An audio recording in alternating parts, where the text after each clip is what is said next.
Gentili maestri, Andrea Bocelli, Dani Guateras Barabara.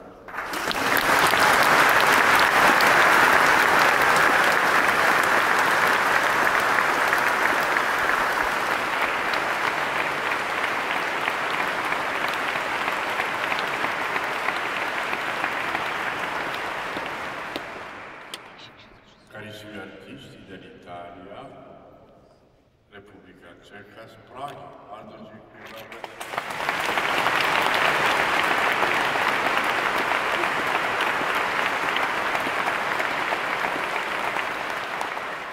Także wielkie brawa dla chóru, naszego chóru z Krakowa, Szarlotty.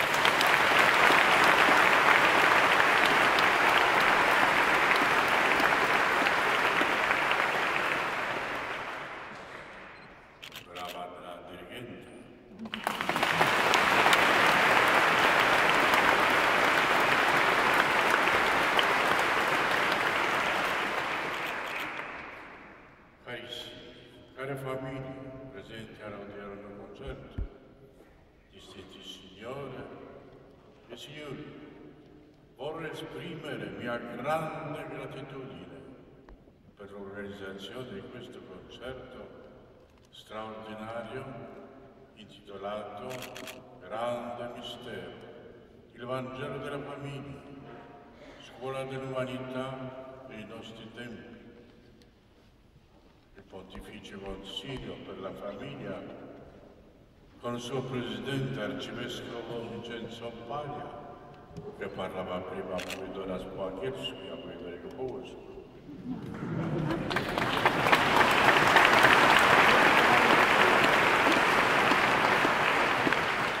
Monsignor Andrea Bocelli e sua bella signora.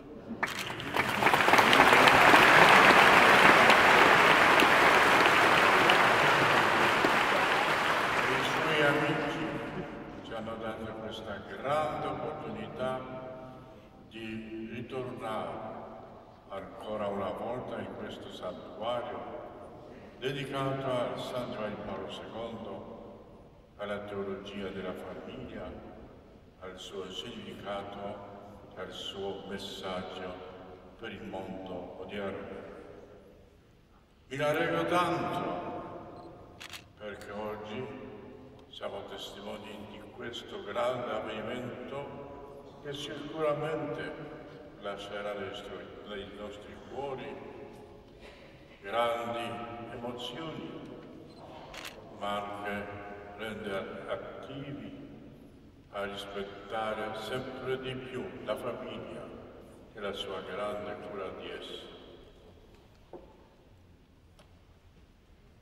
Ogni iniziativa che ha come scopo la promozione della famiglia è sempre degno di lode e di imitazione. Per questo motivo vorrei ringraziare ancora una volta per questo concerto. Nello stesso tempo, mistero che si realizza proprio come preparazione alla giornata mondiale della gioventù.